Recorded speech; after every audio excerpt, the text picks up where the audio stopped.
I mean, the train, Gavin. Okay, the train. You got to get rid of the train. We're actually making this project work. I think the claims that millionaires are going to leave our state are like super overblown, and if the ones that leave, like, bye.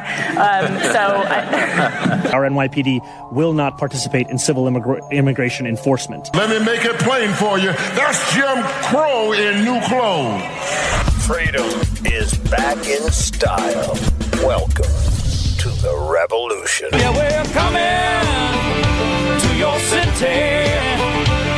Gonna play our guitars and sing you a country song. Sean Hannity. The new Sean Hannity Show.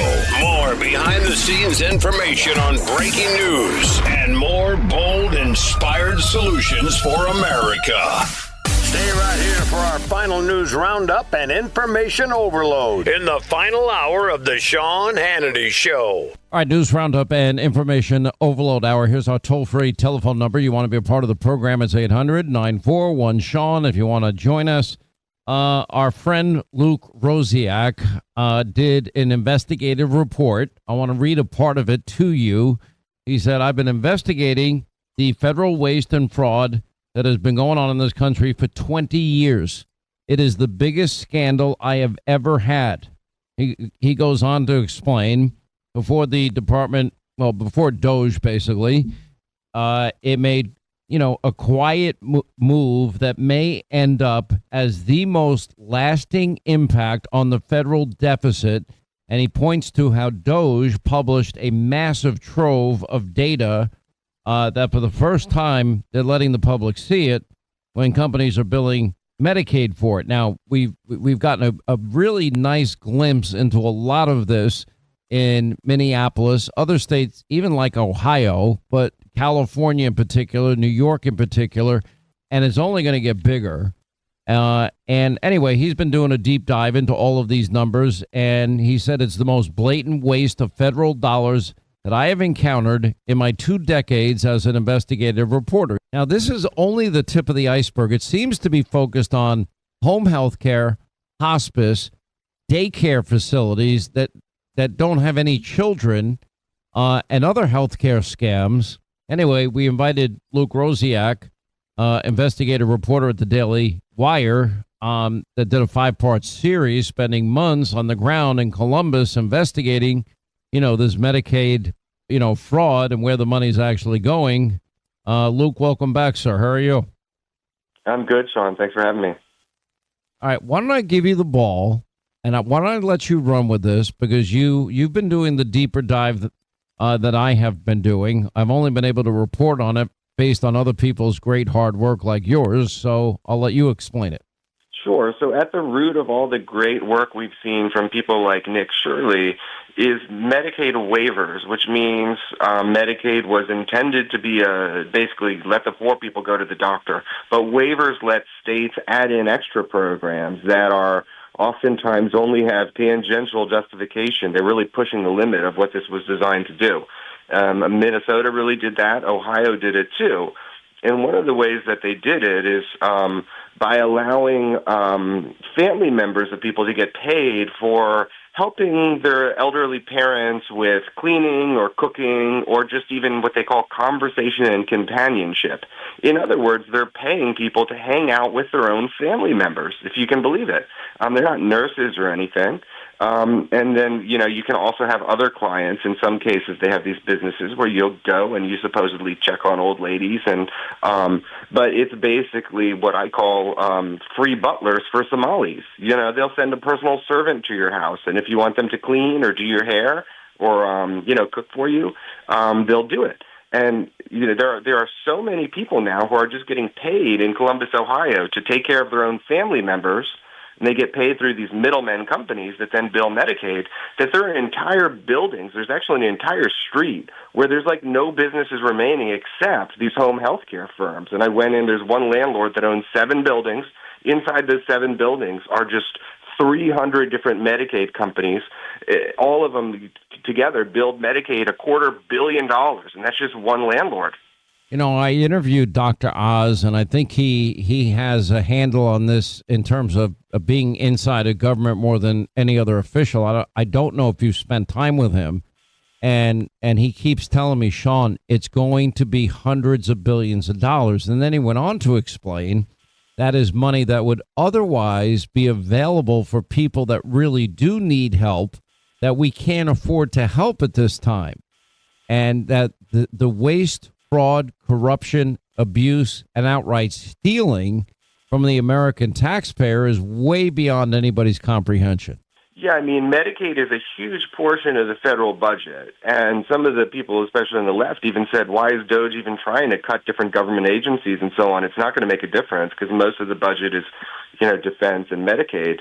Well, Medicaid, it turns out, is not something that is just like off limits. Medicaid is just infested with fraud and waste. And because we didn't have the data, we didn't know who was billing. And once you see who's billing it, it's the sketchiest people you can imagine. Every single person in these buildings in Columbus who has these companies was not American. I mean, 99% are Somali or from other African countries.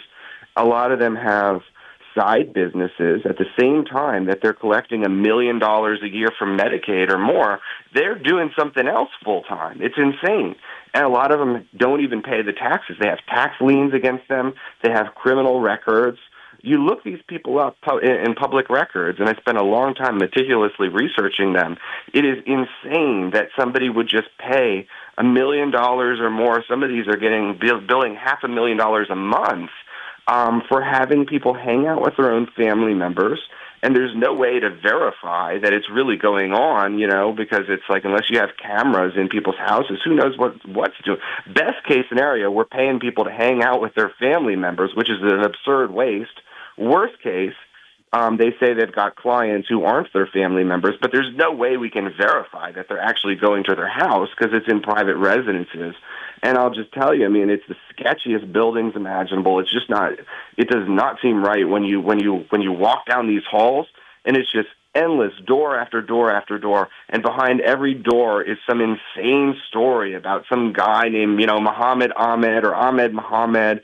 Their names are like Omar. There's no way the government is keeping track of these people properly, and they can easily just take this money and say they visited some old person and they didn't really. And even if they get caught, nothing really happens. Oh, just like the daycare centers that don't have any kids in them. It's timely in what you're saying because I don't know if you've been following Congresswoman Omar. She refused to respond to a request from a Minnesota committee seeking more information on her ties to this massive fraud scandal in the state. For example, Dr. Oz on this program told me that about 87% of kids in the Somali community out of Minnesota are diagnosed with autism. I mean, that rate is mathematically impossible, well beyond any normal autism rate for kids, way higher. And what he was explaining was how the fraud is kind of institutionalized and that the system of fraud is being passed on from family to family and neighbor to neighbor. And that's why, people say, oh, you must be bigoted against people from Somalia. No, it has nothing to do with that. It's just that the Somali community institutionalized this fraud. And I'm not saying everybody. I'm saying the people that are guilty need to be held accountable. Yeah, and I don't know if all Somalis are scheming the government, but I can tell you virtually everybody doing this home health care was Somali. And it just defies belief that, there aren't any Americans that have old people that need help taking care of them. It also defies belief that you would come from an impoverished country and then demand to be paid to hang out with your own family. It defies belief that you would get $10 million a year from our government. And I have certain family members you'd probably have to pay me to hang out with. I think everybody does. Yeah, and I'm joking. Daycares there too, where they, on the official Ohio website, and Ohio is a Republican-run state. They'll say they have an asterisk against half the daycares. These are adult daycares, if you can believe it. That's a real thing. And there is an asterisk that says these are for Somalis.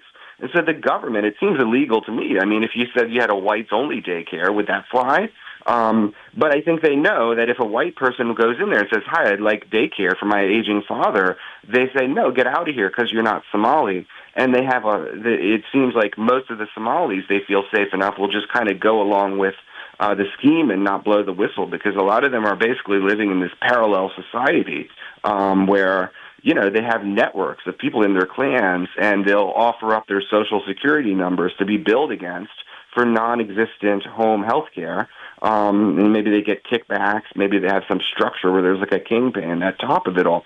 But it's amazing how many Somalis are involved in this. There's a Somali that ran for state senate with the Democrat endorsement, and he founded an $11 million home health care company. And he was doing it on the side. He had other jobs, and when he ran for office, he didn't even mention it. And his campaign says, I'm the exemplification of the American dream, how anyone can come to America and succeed. But apparently for him, that just means billing a huge amount for Medicaid, and it's not even your real job.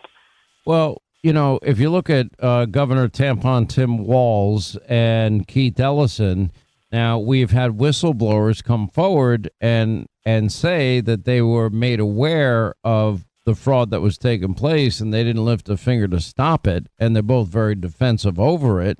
But it seems, at least according to them, if you believe them, and I do, that they were very well aware, and then it makes you wonder, I mean, because you're looking at a fairly large voting block, whether or not this was done for their own political benefit, that they turned a blind eye. Well, look at Ohio. They had their primary election yesterday, and there's been some projections about what's going to happen in the general election. And people are saying the Democrat might actually win. Ohio was a close state where Republicans generally led. But you bring all these Somalis in, and Columbus is the second most amount of Somalis after Minneapolis. And now they're saying that Democrats could win Ohio. And when I looked up all these home health care operators, and I found their criminal records and their debts and tax liens and so on, what I also found is that they're almost all registered voters, and of those, almost all of them are registered for the Democratic Party. All right, so walk us through some of the very specific experiences that you had as you went to these, quote, facilities that were really not facilities to begin with, and the conversations that you had with the people that were, quote, running them.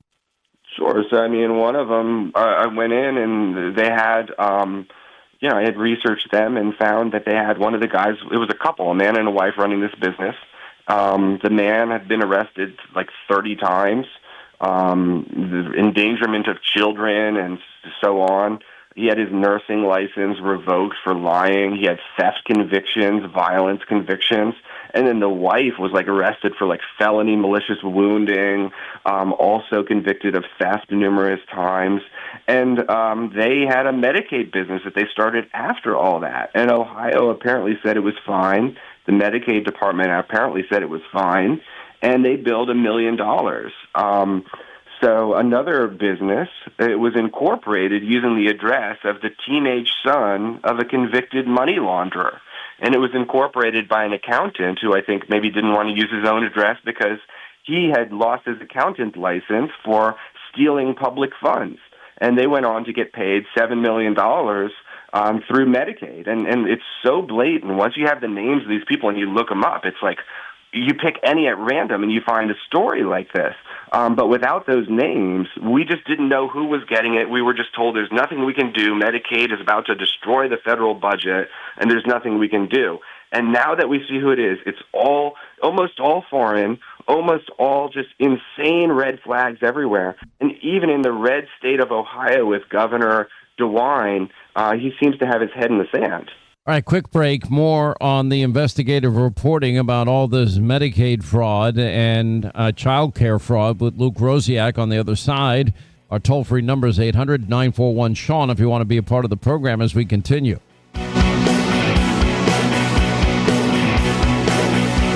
The information you need, the truth you demand.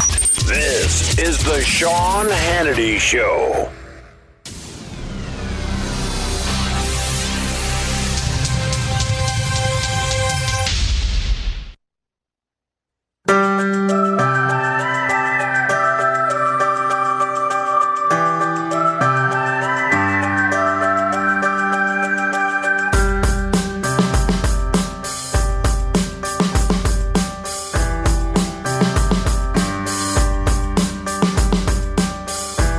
We continue. Investigative reporter for the Daily Wire, Luke Rosiak, is with us talking about Medicare fraud and Of course, all the fraud that's taken place in Minnesota, Ohio, California, New York. I mean, it's in the billions and billions of dollars. You did write about one experience. You were driving down Cleveland Avenue, and in less than 40 seconds, you come across endless home health companies, and you name them, and you talk about an enormous complex on Bush Boulevard, and there's no windows, which would be a problem for most office buildings, which you're right about, and no one in the building. And what's inside is 94 different companies signed up to bill Medicaid, each with a tiny office, often marked with a sheet of paper, Home Health LLC, for example. And that building alone billed taxpayers $66 million. Yeah, just one building, 94 companies. They just basically exist on paper. They'll have paper, notices claiming they're all at lunch. Like, they're manipulators and they're liars. And those are the ones getting money based on these unverifiable services.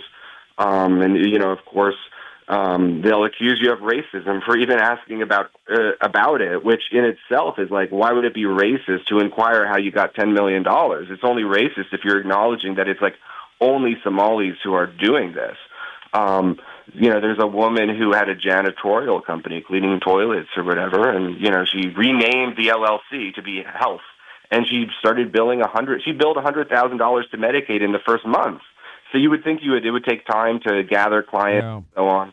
And they're like, no, that's fine. Eventually, she was billing $650,000 every month. Well, you did great work, great investigative reporting, Luke Rosiak. We do appreciate you sharing it with us. Keep up the good work, sir, and thanks for being with us. Thank you, John.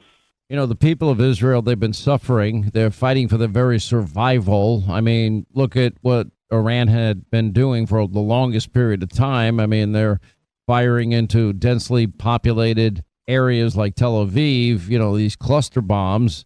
The results have been devastating. I mean, the sirens, they're wailing away night and day and, scaring people, forcing people into bomb shelters. And then there are some people that just can't make it to a bomb shelter.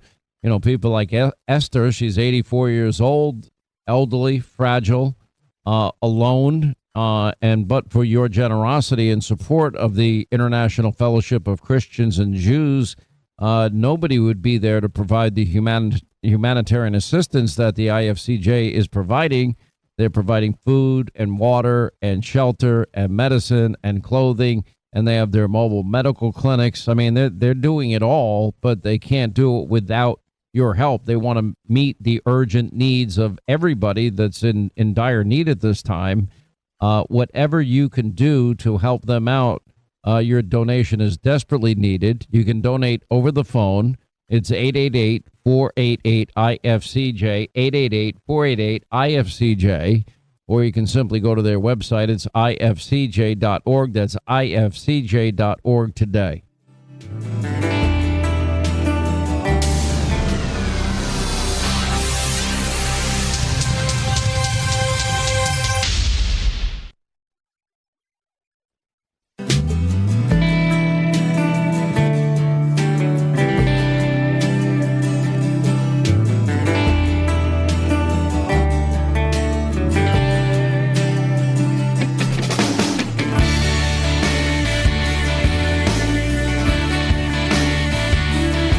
Exposing left-wing media bias. No stone left unturned. The Sean Hannity Show is back on the air. All right, 25 now till the top of the hour. 800-941-SEAN is our number if you want to be a part of the program.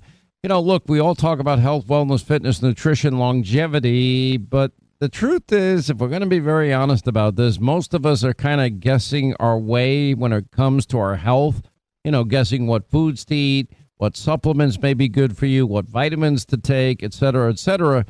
And you wonder why. Well, why do some things make you feel better than others? Why do you get bloated if you eat this food or that food? Why do you feel fatigued at some points during the day? Do you think maybe it has to do with your diet? What about when you eat too much and you have that little brain fog and that I'm so tired, I'm exhausted, I ate too much? It happens. It's happened to all of us. Now, if you look at your DNA, that's like your fingerprint. You have that for life. That is your blueprint. But your RNA, it actually shows you what is actually happening in your body right now. Now, that's where Viome.com/Hannity comes in.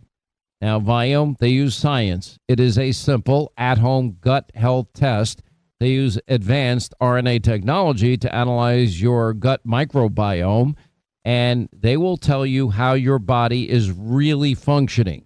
Now, from there, Viome will create a professional food supplement plan designed specifically using science for your specific body.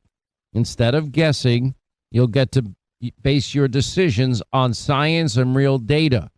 Now, the interesting part is for years on this program, I've been telling Linda, kale, not good for you. It bloats you. It sits in your stomach. Here's where you're wrong. And listen, you're not wrong often. You are.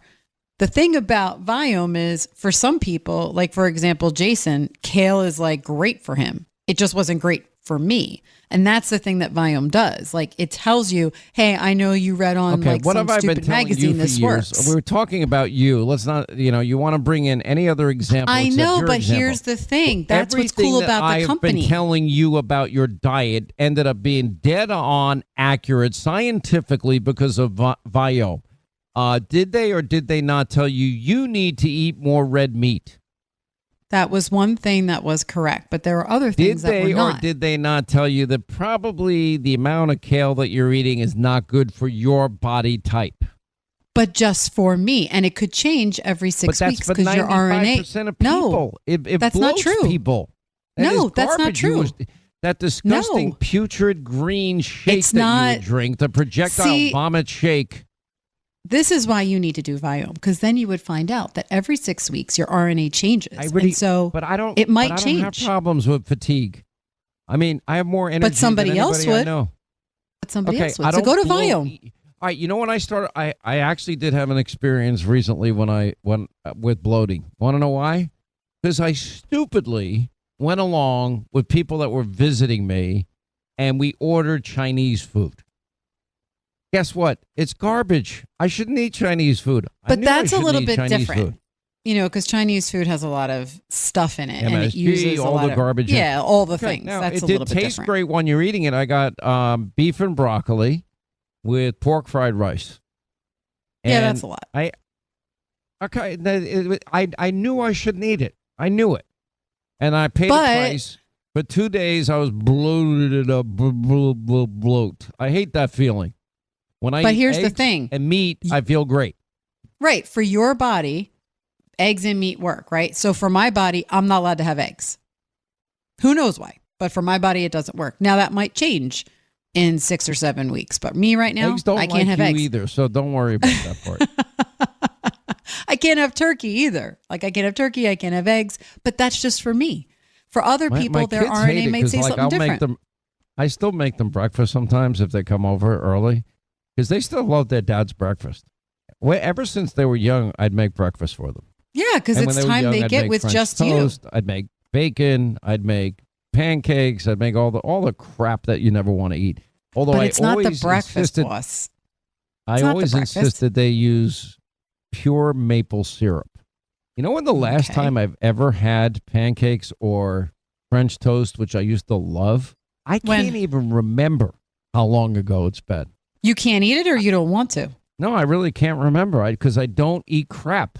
I don't think that French toast is crap. And I eat eggs. Occasionally I'll have a soup. And even if I order a soup just to taste it, see what it tastes like, I'm always interested if people make a good soup. And I'll try it a little bit, but then I'm not eating enough of it that it could impact me. Anyway, go to Well, I guess you're happy. I guess we'll tie in another sponsor because Grainberry has pancake and muffin mix. So I guess you can eat that now. I don't eat pancakes though. I like the Grainberry cereal, but I don't. And I like Silver Pala pasta sauce. I'm not going to say it like you. Okay. Viome, Viome.com/Hannity, Viome.com/Hannity. If you use the promo code Hannity50, you get $50 off. Stop guessing like Linda and start getting to the truth. You don't like when I call you out because I've been telling you for years. I've been telling you for years, and it comes back. Sean was right. Okay, I have to tell you, The line in the Viome test did not say line 47, Sean Hannity was right. It said eat more red because meat. they didn't know about that part. But if You're so they ridiculous. were aware of this conversation. Perhaps. I have a new hero. So there's this guy, Ken Griffin. I don't know him. I never met him. He's a multi-billionaire. He runs Citadel. He's moved his entire operation now down to Florida, although he was going to spend $6 billion and keep a place in New York. And then Zoran Marxist Kami Mamdani, jackass that he is, does this film. What did I tell you I'd do in the campaign? Tax the rich. He also said he'd give you free buses. Sorry, can't afford them. And he singled out Ken Griffin. Ken Griffin was going to create thousands of high-paying jobs for people in New York. Never mind the construction jobs, because he was going to build out office space and all this other stuff. I don't know Ken Griffin. I do know this. I have followed the real estate this guy buys. Here's an interesting story in Palm Beach, Florida, for example. This guy, years ago, goes up, knocks on the door of 5 people with oceanfront estates in Palm Beach, Florida. And by the way, I mean, the prices of real estate in Florida and Palm Beach are absolutely insane. And when I tell you the prices, you're going to say that's nuts. And it is nuts. Donald Trump's Mar-a-Lago is worth $1.5 billion. I'm telling you right now, 22 acres on the ocean, on the intercoastal. It's got a club associated. It's a historic building. It's in impeccable shape, whatever. All right. So Ken Griffin, do you know this story? If you do, stop. I actually don't know this story. He knocks on the door of 5 people in Palm Beach, Florida that have mansions on the ocean. He offers them, at the time, maybe those homes were worth $50 million each. He offers all of them $100 million. Now, somebody knocks on my door and wants to offer me twice what my home is really worth. I'm taking the money and I'm moving. I'm like, hell yeah, right? Smart on his part. But he wanted the property. All 5 homeowners said yes. And now it's right down the block from Mar-a-Lago. That's why I'm aware of it. And I don't go to Mar-a-Lago. I haven't been there all year. I very rarely go. I was there once. I was there for a wedding. People say, you hang out with the president. No, I don't hang out with the president all the time. He invites me, but, I'm busy. I've got work to do. I got kids. I got family. I got all this stuff going on. So Ken Griffin is now building this huge estate down the block from Mar-a-Lago. I mean, it's pretty fascinating. He's done the same thing down in Miami. He's spending a fortune on real estate in Miami, surrounding areas, Billionaires Road down there, whatever you call it, Coconut Grove, I think. I just don't really follow it. So Mamdani takes this shot at him. He's got like a $200 million+ penthouse in New York City overlooking Central Park on Fifth Avenue. And Mamdani goes and does this commercial, how he's going to tax the rich, and he doesn't live here anyway, and he's going to pay more because he's rich, and I'm taking his money. Well, Ken Griffin responds, and he says, Mamdani made it clear we need to double down on our bet in Miami, which I think is awesome because, as I've been telling you, Wall Street South is very real, and that goes all the way from Miami, all the way up the coast, the east coast of Florida, to West Palm Beach, and they're doing great. Every big private equity company, investment firm, every big bank, they got more people here than they do on Wall Street. Here's what he said. So where does that leave us at 350 Park? That leaves us with the fact that we went to Miami and revised our building plan to make it a bigger office building. You're bailing? So what do we do at 350 is still a point of discussion internally. But what is no longer a point of discussion is that Miami is now, when we moved from Chicago, there was a debate between New York and Miami. It's unquestionably true that we made the right choice. I'll leave it at that. It's unquestionably true that we made the right choice. And now what the mayor of New York has made clear to my partners, and principally my New York partners,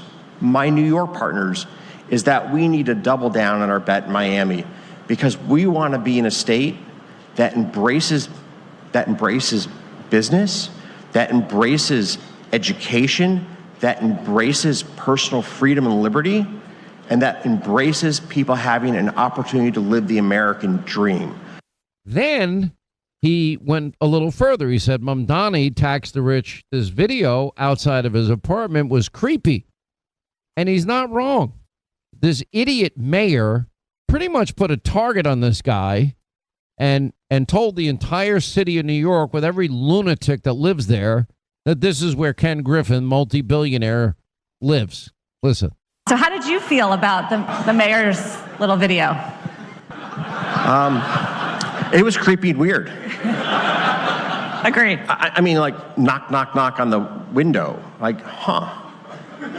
Mayor of New York knock City. on the screen, yeah. Yeah, on the screen, like. Yeah. Like, that's How many times have you watched that video? Three.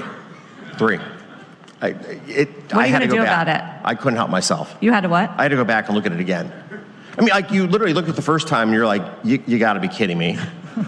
Okay? And then the second time you're like, you know what, this has gone from creepy to actually not really creepy. This has gone to frightening because, you know, the CEO of United Healthcare was killed just a few blocks from my house. And anything that creates like an agitation in the extremist on either side of the aisle is a frightening dynamic. Now, I think it's really, honestly, if anything ever happened to this guy, and I pray to God nothing happens to anybody. I mean, I would blame Mamdani. What the hell is he doing? What is that stupid mayor of New York doing? Why would he single out a guy that was going to spend $6 billion? Good. Now he's going to spend it in Florida. Governor DeSantis is very happy about it. Good for Governor DeSantis. All right, let's get to our busy phones. Doug in Oregon. Doug, you're on the Sean Hannity Show. How are we doing today, kind sir? What's going on? I'm glad you called. Well, I had a couple questions about the Iran deal. Maybe it's more of an opinion from you. I kind of think we should have gone in there, in '79 when they took our hostages, and they've declared war on us several times. And I was going to comment on the fuel prices too, and kind of correlate them. I was starting to see the fuel prices go up before we went into Iran. Do you notice that back east there? Fuel prices were actually going down. This is going to be a short-term problem. And by the way, I am not rationalizing this except to say what Marco Rubio said yesterday is true. If Iran ever got nuclear weapons, and everybody that would know within the administration, intel community, etc., has all confirmed to me that the president had no choice, then they would be able to dictate the price of a barrel of oil forever if they had nuclear weapons. So we're ridding the world of that death threat and of their control over world markets in perpetuity. It's a good point that Marco made. Well, I'm glad that Trump did what he did. I kind of wish Reagan had done it. Well, really, the people that should have done it, I mean, remember, the day Reagan was inaugurated is the day the hostages were released that were held for 444 days. They weren't that, you're talking probably about Beirut 1983. But really, it was people like the Clintons, Obama, others. Bush, I think, was a little distracted with other conflicts in the region. Certainly Obama putting, cargo planes with cash and other currency and, providing the money to foment terror and build out the ballistic and nuclear systems was one of the dumbest decisions ever made. And they put them in this position. But thankfully, President Trump has taken away that threat. This will come to an end. And when it does, I'm sure he won't get the credit he deserves, unfortunately. Anyway, I appreciate the call, my friend. Thank you. 800-941-SEAN if you want to be a part of the program. Listen, everyone needs a home security system. If you don't have one, please get one that is proactive, not reactive. A reactive system is, Linda McLaughlin, somebody just broke into your home and is stealing all your stuff. Have a good day. No, that doesn't work. With Simply Safe Home Security, they are proactive. And it is a combination. You literally have comprehensive home security. Every inch of your property, inside and out, is covered with sensors and indoor, outdoor AI cameras, Active Guard outdoor protection, they call it, 24/7 live monitors. Somebody steps onto your property, well, immediately in real time, the agents will be alerted. They'll be able to talk to whoever's on your property in real time. You are trespassing. That's Linda McLaughlin's house. Be careful. She has a burner in the house. But in all seriousness, they can call police in real time, call you in real time, talk to them in real time, put on spotlights in real time, and you get to design your own system. They started on this program years ago. They had less than 10 employees. Now they have thousands, and they have millions of customers. And you don't sign a contract because they want to earn your trust every day. U.S. News and World Report has named SimpliSafe the best home security system in 2026. Anyway, comprehensive security that is proactive before anyone gets near any door, any window. Right now, you'll get 50% off a new system when you sign up for professional monitoring, and you'll get your first month of that free when you go to simplysafe.com/Hannity. That's simplysafe.com/Hannity. Remember, there's no safe like SimpliSafe. When news breaks, you'll hear the inside story that no one else has. The behind-the-scenes chatter that the mainstream media doesn't even know about. This is the Sean Hannity Show.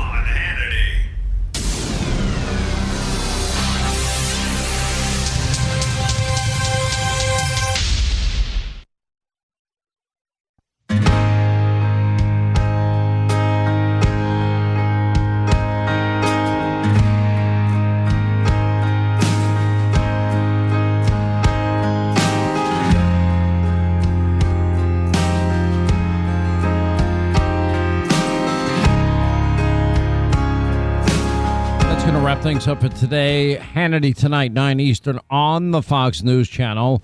We'll check in with Governor Ron DeSantis, Newt Gingrich, Greg Jarrett, Ari Fleischer, Jason Chaffetz, Vivek Ramaswamy, Clay Travis. Set your DVR tonight, Hannity on Fox, 9 Eastern. We'll see you then back here tomorrow. Thank you for making this show possible.